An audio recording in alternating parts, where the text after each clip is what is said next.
In Prato della Valle a Padova è tutto pronto per l'ultima notte dell'anno. Musica live e DJ set dal palco installato nel lato di Palazzo Angeli, la pista di pattinaggio e l'atteso spettacolo con 1000 droni luminosi saranno la cornice di un capodanno mozzafiato nella città del Santo.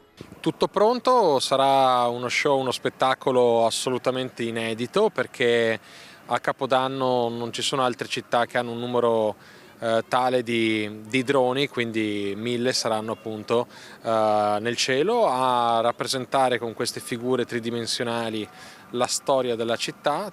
E lo spettacolo inizierà alle 23:45, quindi mi raccomando, bisogna arrivare per tempo in Prato della Valle e prendere posto. Già dalle 10, dalle 22 ci sarà la musica, l'animazione. Alle 23:45 inizia questo spettacolo con i droni che salgono nel cielo partendo dalla base che è l'isola Memmia, tutte le persone attorno.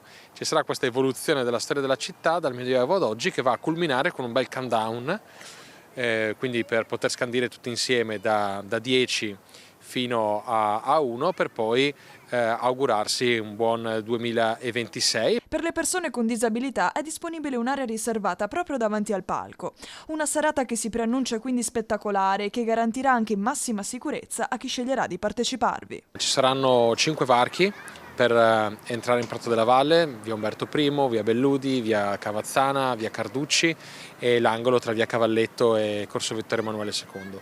A questi varchi ovviamente ci saranno dei controlli per evitare che siano introdotte bottiglie di vetro, oggetti contundenti, qualsiasi cosa che possa ovviamente creare danni o pericoli, però ecco, non preoccupiamoci, sappiamo che all'interno dell'area dello spettacolo si può comprare il necessario anche per fare un brindisi con gli amici, l'importante è prendersi per tempo, raggiungere l'area per godersi questo grande spettacolo.